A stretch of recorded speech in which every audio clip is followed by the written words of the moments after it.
আসসালামু আলাইকুম, আমার নাম রুনা, আমার বাসা ফরিদপুর রাজবাড়ী। আমি ফেনীর এক ছেলের সাথে, নাম তার রাব্বি, রিলেশনের এক পর্যায়ে 6 মাস পরে তার সাথে আমার বিয়ে হয়। বিয়ে হওয়ার পরে সে আমাকে ঘুরতে নিয়ে আসে। ঘুরতে নিয়ে আসার পরে সে আমাকে কক্সবাজারে রাইখা সে টাকা পয়সা নিয়ে এসে পালাইয়া তার ফেনীর দেশে চলে আসে। আমি জন্ম নিবন্ধনের সূত্র ধরে আমি তার এই ফেনীতে আসছি। আসার পরে আমি সারাদিন তার খোঁজাখুঁজি করছি, কিন্তু তার কোথাও আমি পাই নাই। আমি সারাদিন কোনায় কোনায় খুঁজছি, তাও আমি পাই নাই। তো আপনারা যদি কেউ যায় না থাকেন, রাব্বি নামের কাউরে যদি দেখা থাকেন জানাইন। রাব্বির সাথে আপনার কতদিনের সম্পর্ক? 6 মাসের সম্পর্ক ছিল। কিভাবে পরিচয় হয়? ফোন থেকে।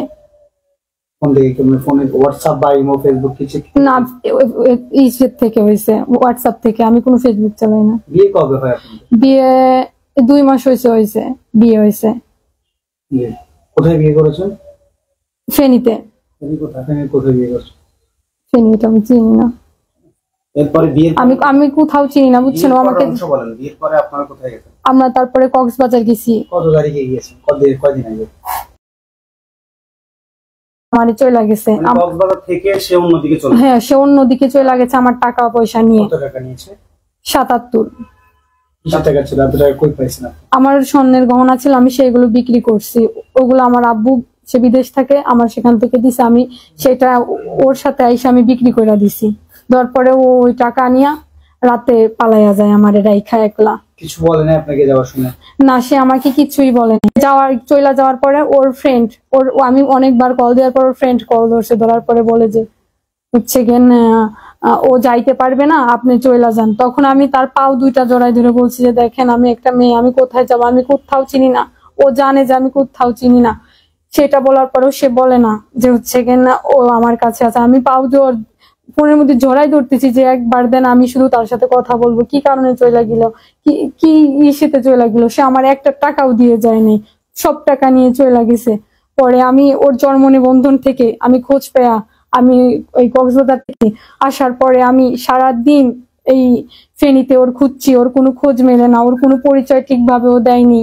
আমি ওর পরিবারের অনেকক্ষণ ধরে খুঁজছি, কোথাও পাই নাই। যদি কেউ আপনারা যাই না থাকেন, ওর কোনো পরিচয় জানায়েন আপনারা। ওর কোন ছবি আছে আপনার কাছে? হ্যাঁ। কি ছবি? কোন ছবি আছে? আর আমার ফোনে অনেক ছবি আছে। ওর মোবাইলটা দেন তো, দেখেন বড় করে দেখেন।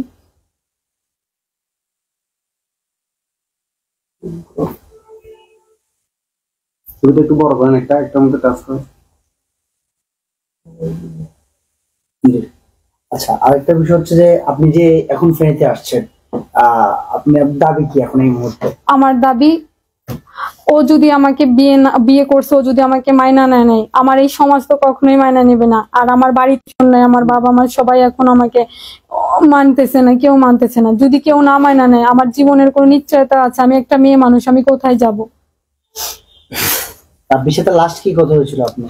লাস্ট ওর সাথে আমার কোনো কথা হয় না। ওর সাথে কথা ছিল যে আমরা হচ্ছে গেন ঢাকাতে যাব, ঢাকা বাসা নেবো, ওই জায়গায় ও চাকরি করবে, আমরা ওই জায়গায় থাকবো। এইটা বইলা ও বাইরে হয়েছে। যে আপনার হাতে যে ডকুমেন্টস গুলো দেখা যাচ্ছে, এগুলো কি ফেক ডকুমেন্ট নাকি সত্যিকারের ডকুমেন্ট এগুলা? আমি তো এইগুলার কিছু বুঝি না। আমাকে যেটা বুঝাইছে আমি সেইটাই বুঝছি। আমি এইগুলা বুঝি না যে এটা ফেক। কি আছে আপনার পরিবারে?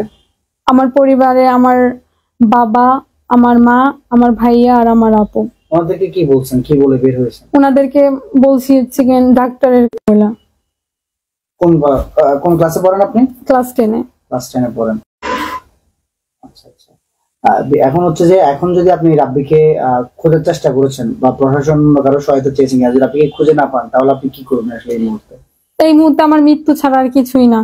কারণ না পারবো সমাজের কাছে মুখ দেখাইতে, না পারবো বাবার বাড়িতে যাইতে, না পারবো নিজের মতো করে বাঁচতে।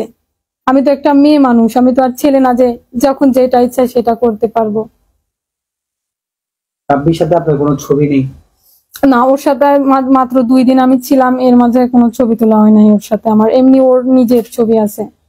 এখন কি আপনার সাথে ওর কন্টাক্ট বন্ধ হয়ে গেছে, যোগাযোগ? কালকে পালানোর পর থেকেই ওর সাথে আমার যোগাযোগ বন্ধ। আপনি কোথায় কোথায় গিয়েছেন আজকে? আজকে আমি এই ফেনী শহর পুরোটা ঘুরছি, ঘোরার পরে আমি তখন আমি প্রত্যেকটা কোনায় কোনায় যে ওর ছবি নিয়ে আমি একটা রিক্সা ভাড়া করে নিয়ে আমি কোনায় কোনায় যে ওর ছবি নিয়ে ঘুরছি, কেউ ওর সন্ধান দিতে পারে না। এ বলে ওই জায়গায় যা ওই জায়গায় যা, আমি সেই জায়গায় গেছি কিন্তু ওর খোঁজ মেলে না।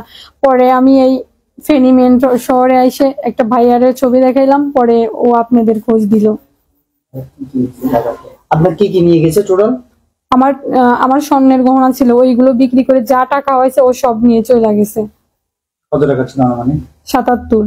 বিয়ের যে খরচ বা আপনার কক্সবাজার 2 দিন ছিলেন, এই খরচগুলো কে দিয়েছে? আমি দিছি। কেন দিয়েছে?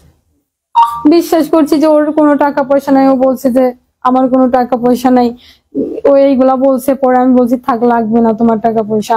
আর আমি বাড়ি থেকে বেরও হতে চাই না, ও আমাকে জোর করে বের করে নিয়ে আসছে। একটু ছবিটা দেখান একটু।